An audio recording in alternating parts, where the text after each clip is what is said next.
سلام. به این ویدیو که درباره پیچیدگی‌های مغز انسان هست خوش آمدید. مغز انسان به دلیل مسئولیت‌ها و وظایف گسترده‌ای که بر عهده دارد و ساختار شگفت انگیز آن پیچیدگی فوق‌العاده‌ای دارد. این پیچیدگی نتیجه میلیون‌ها سال تکامل است و دلایل متعددی دارد. شماره 1. تعداد بالای نورون‌ها و اتصالات.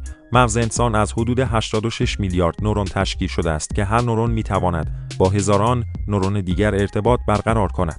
این شبکه عظیم ارتباطی امکان پردازش اطلاعات پیچیده، تصمیم گیری و یادگیری را فراهم می کند. شماره 2. وظایف گسترده و متنوع. مغز وظایف مختلفی را انجام می دهد، از کنترل حرکات بدن و عملکردهای حیاتی مثل تنفس و ضربان قلب گرفته تا پردازش زبان، تفکر انتزاعی، خلاقیت، حافظه و احساسات. این تنوع وظایف نیازمند یک سیستم پیچیده و چند لایه است. شماره 3. تکامل برای سازگاری. مغز انسان در طول تکامل برای بقا و سازگاری با محیط‌های متغیر رشد کرده است. توانایی حل مسئله، برقراری ارتباط اجتماعی و پیشبینی رویدادها باعث شده است که مغز انسان پیچیده‌تر از مغز بسیاری از موجودات دیگر باشد. شماره 4. انعطاف پذیری و یادگیری. مغز انسان توانایی تغییر و سازگاری با تجربه‌های جدید را دارد.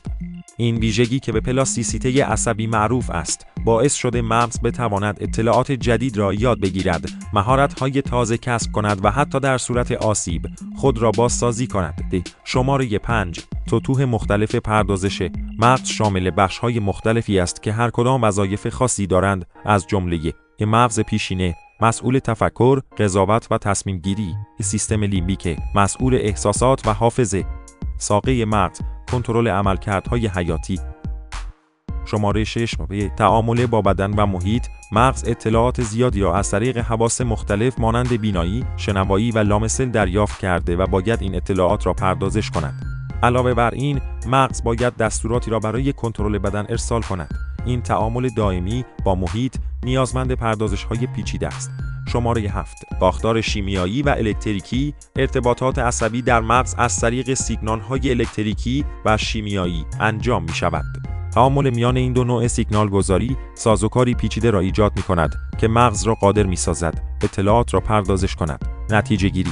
پیچیدگی مغز انسان انعکاسی از نیاز به پردازش حجم عظیمی از اطلاعات، انجام وظایف مختلف و تطبیق با محیط‌های متغیر است. این ساختار پیچیده به ما امکان می‌دهد که تفکر کنیم، بیاموزیم، احساس کنیم و با دیگران ارتباط برقرار کنیم که همگی در بقای ما نقش اساسی دارند. خیلی ممنون که این ویدیو رو تا اینجا تماشا کردید. لطفاً اگر خوشتون اومد حتما لایک کنید. کانال سیگنال تیوی رو سابسکرایب کنید و این ویدیو رو برای دوستانتون هم بفرستید.